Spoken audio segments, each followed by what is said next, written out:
ಭಾಸ್ಕರ್ ಶೆಟ್ಟಿ ಕೊಲೆ ಪ್ರಕರಣವನ್ನ ಬೆನ್ನತ್ತಿದ ಸಿಒಡಿ ಪೊಲೀಸರಿಗೆ ದಿನಕ್ಕೊಂದು ಟ್ವಿಸ್ಟ್ಗಳು ಸಿಗ್ತಾ ಹೋಗುತ್ತವೆ. ಅದರಲ್ಲೂ ನಿರಂಜನ್ ಭಟ್ ಕೊಲೆ ಪ್ರಕರಣವನ್ನ ಮುಚ್ಚಾಕೋಕೆ ಏನೆಲ್ಲ ಪ್ಲಾನ್ ಮಾಡಿದ್ದ ಅನ್ನೋ ಸಂಗತಿ ಪೊಲೀಸರನ್ನೇ ದಂಗಾಗಿಸುತ್ತೆ. ಹಾಗಾದ್ರೆ ನಿರಂಜನ್ ಭಟ್ ಪ್ಲಾನ್ ಹೇಗಿತ್ತು?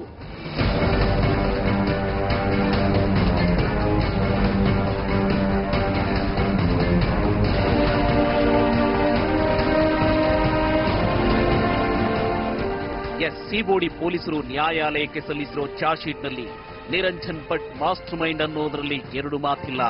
ಜೊತೆಗೆ ರಾಜೇಶ್ವರಿ ಮೇಲಿದ್ದ ಮೋಹಕ್ಕೆ ಭಾಸ್ಕರ್ ಶೆಟ್ಟಿಯನ್ನ ಕೊಲೆ ಮಾಡೋದಕ್ಕೆ ಸ್ಕೆಚ್ ರೂಪಿಸಿದ್ದ ಈತ.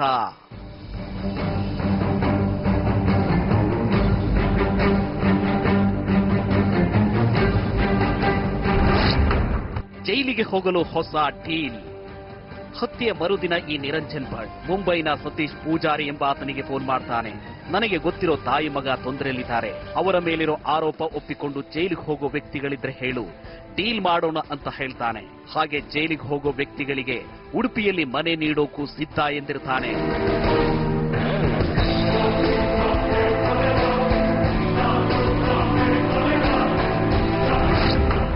ನದಿಯಲ್ಲಿ ಸಿಕ್ಕಿದ ಗೆಲುವು ಭಾಸ್ಕರ್ ಶೆಟ್ಟಿಯದ್ದು. ಪ್ರಕರಣದ ಬೆನ್ನು ಹತ್ತಿದ ಪೊಲೀಸರು ಕಲ್ಮಾರು ನದಿಯಲ್ಲಿ ಅವಶೇಷಗಳಿಗಾಗಿ ಹುಡುಕಾಟ ನಡೆಸುತ್ತಾರೆ. ಆಗ ಅಲ್ಲಿ ಕೆಲವೊಂದು ಮೂಳೆಗಳು ಸಿಗುತ್ತವೆ. ಆ ಮೂಳೆಗಳನ್ನ ಡಿಎನ್ಎ ಪರೀಕ್ಷೆಗೆ ಒಳಪಡಿಸಿದಾಗ ಅದು ಭಾಸ್ಕರ್ ಶೆಟ್ಟಿಯದ್ದೇ ಅಂತ ಕನ್ಫರ್ಮ್ ಆಗುತ್ತೆ. ಮೊಬೈಲ್ನಲ್ಲಿತ್ತು ಫೋಟೋ. ಭಾಸ್ಕರ್ ಶೆಟ್ಟಿ ಕೊಲೆಗೆ ಮೊದಲ ಕಾರಣ ಅನೈತಿಕ ಸಂಬಂಧ. ನಿರಂಜನ್ ಭಟ್ ಹಾಗೂ ರಾಜೇಶ್ವರಿ ನಡುವೆ ಇದ್ದ ಅನೈತಿಕ ಸಂಬಂಧವೇ ಕೊಲೆಗೆ ಕಾರಣ ಎನ್ನಲಾಗಿದೆ. ಹಾಗೆ ತನಿಖೆ ನಡೆಸಿದ ಪೊಲೀಸರಿಗೆ ರಾಜೇಶ್ವರಿ ಅಶ್ಲೀಲ ಫೋಟೋವೊಂದು ನಿರಂಜನ್ ಭಟ್ ಮೊಬೈಲ್ನಲ್ಲಿ ಪತ್ತೆಯಾಗುತ್ತೆ. ಇದು ಕೂಡ ಚಾರ್ಜ್ ಶೀಟ್ನಲ್ಲಿದೆ.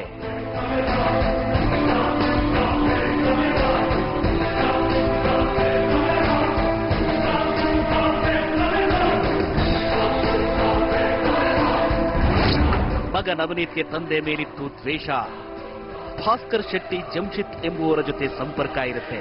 ಆದ್ರೆ ಈ ರಾಜೇಶ್ವರಿ ಅದನ್ನ ಬೇರೆ ತರ ನವನೀತ್ಗೆ ಹೇಳಿರ್ತಾಳೆ. ಜಮ್ಶಿದ್ನ ತಾಯಿ ಫಾತಿಮಾರೊಂದಿಗೆ ನಿಮ್ಮ ತಂದೆಗೆ ಅನೈತಿಕ ಸಂಬಂಧ ಇದೆ ಅಂತ ಬಿಂಬಿಸ್ತಾಳೆ. ಅಲ್ಲದೆ ಗೀತಾ ಶೆಟ್ಟಿ ಮತ್ತು ಚಂಪಾ ರೆಸಿಡೆನ್ಸಿ ವಾಚ್ಮನ್ ಹೆಂಡತಿಯೊಂದಿಗೂ ಸಂಬಂಧ ಇದೆ ಅಂತ ಮಗನ ಕಿವಿ ಕೂತಿರ್ತಾಳೆ.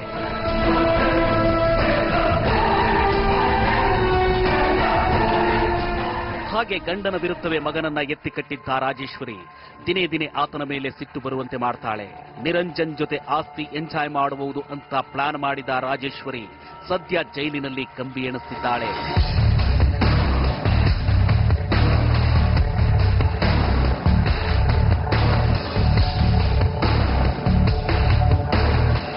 ನಮ್ಮ ಮಗ ಕೈ ತಪ್ಪಿ ಹೋಯ್ತಲ್ಲ, ನಮ್ಗೆ ಯಾರು ಇಲ್ಲ ಅಲ್ಲ ಗಟ್ಟಿ, ಹಾಗೆಲ್ಲ ಅವ್ರಿಗೆ ನಾವು ಕೂಗುದೆ.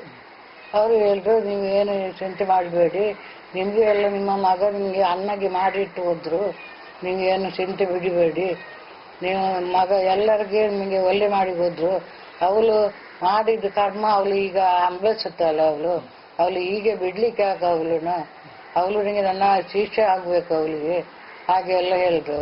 ಒಟ್ಟಾರೆ ರಾಜ್ಯದಲ್ಲಿ ಸಾಕಷ್ಟು ಕುತೂಹಲ ಮೂಡಿಸಿದ್ದ ಭಾಸ್ಕರ್ ಶೆಟ್ಟಿ ಕೊಲೆ ಪ್ರಕರಣದ ನಿಗೂಢ ಬಯಲಾಗಿವೆ. ನ್ಯಾಯಾಲಯಕ್ಕೆ ಚಾರ್ಜ್ ಶೀಟ್ ಸಲ್ಲಿಸಿರುವ ಪೊಲೀಸರು ಈಗ ಚಾರ್ಜ್ ಶೀಟ್ ನ್ಯಾಯಾಲಯದ ಅಂಗಳದಲ್ಲಿದೆ. ಅಲ್ಲಿ ಕೇಸಿನ ವಿಚಾರಣೆ ಯಾವ ರೀತಿ ಮುಂದುವರಿಯುತ್ತೆ ಅನ್ನೋದೇ ಈಗಿರೋ ಕುತೂಹಲ.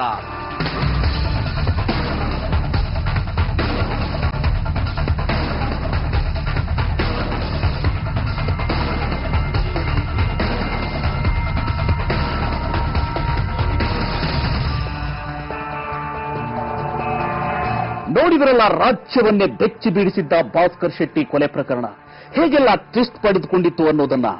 ಆದ್ರೆ ಸಿಒಡಿ ಪೊಲೀಸರ ಪರಿಶ್ರಮ ಹಂತಕರು ಜೈಲು ಸೇರೋ ಹಾಗೆ ಮಾಡಿದೆ. ನೋಡೋಣ ಕೋರ್ಟ್ನಲ್ಲಿ ವಾದ ವಿವಾದ ಹೇಗೆ ನಡೆಯುತ್ತೆ ಅನ್ನೋದನ್ನ. ಇದು ಇವತ್ತಿನ ಸ್ಕೆಚ್.